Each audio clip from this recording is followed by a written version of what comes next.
সংসার চালাতে বাবা বিক্রি করতেন খৈনি, আর্থিক অনটনেই চলেছে পড়াশুনো। আজ আইএএস হয়ে স্বপ্ন পূরণ নিরঞ্জনের। কথায় আছে, কষ্ট করলেই কেষ্ট মেলে। জীবনের পথ মোটেই মসৃণ নয়, বরং বড় আঁকা বাঁকা।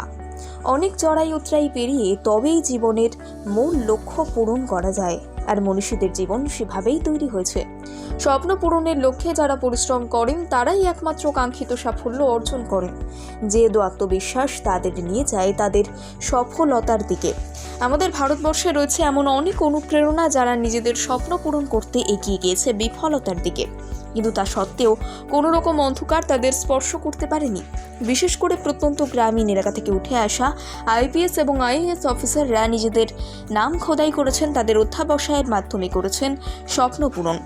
ইউপিএসসি পরীক্ষায় 535তম স্থান অর্জন করে এভাবেই দৃষ্টান্ত স্থাপন করেছেন নিরঞ্জন কুমার। নিরঞ্জন কুমার অত্যন্ত দরিদ্র পরিবারের ছেলে। তার বাড়ি পার্শ্ববর্তী রাজ্য বিহারে। তিনি একজন আইএএস অফিসার।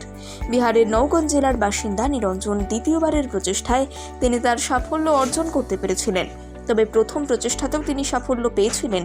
তখন তার র্যাঙ্ক ছিল 728। একসময় বাবার সঙ্গে খৈনি বিক্রি করতেন নিরঞ্জন। তার বাবা অরবিন্দ কুমার রাস্তার ধারে একটা ছোট্ট খৈনির দোকান ছিল তার। কোনোদিনও 100 টাকা, কোনোদিন 30 টাকা পর্যন্ত রোজগার হতো। আর এভাবেই কাটিয়ে দিতে হতো সংসার। বাবার চোখে স্বপ্ন ছিল ছেলে একদিন বড় হবে। একসময় মহামারী চলছিল, তখন বন্ধ হয়ে যায় ওই দোকান। এদিকে নিরঞ্জনের বাবা অসুস্থ হয়ে পড়েন। বাবা বাইরে কোথাও গেলে ওই দোকান সামলাতে হতো নিরঞ্জনকে। নিরঞ্জনের বাবা একদিন গুরুতর অসুস্থ হয়ে মারা যান। এই সময় লড়াইটা আরও কঠিন হয়ে ওঠে, কারণ মাথার উপর কেউ ছিল না। জওহর নবোদয় বিদ্যালয় থেকে মেট্রিকুলেশন পাশ করেন নিরঞ্জন। এরপর পাটনা সায়েন্স কলেজ থেকে ইন্টারমিডিয়েট পাশ করেন। আইআইটি ধানবাদ থেকে তিনি মাইন ইঞ্জিনিয়ারিং ডিগ্রি পেয়েছিলেন। এরপর কোল ইন্ডিয়া লিমিটেডে সরকারি ম্যানেজারের চাকরি পান তিনি। তবে তার ইচ্ছে ছিল তিনি একজন প্রশাসনিক অধিকর্তা হবেন এবং দেশ চালাতে বিশেষ সাহায্য করবেন। প্রথমবার ইউপিএসসি পরীক্ষায় বসে তিনি 728তম র্যাঙ্ক অর্জন করেন।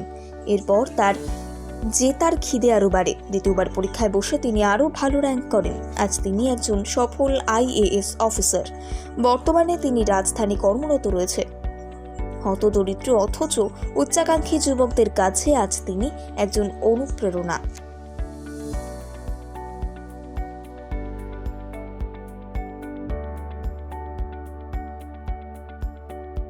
সংসার চালাতে বাবা বিক্রি করতেন খৈনি, আর্থিক অনটনেই চলেছে পড়াশুনো।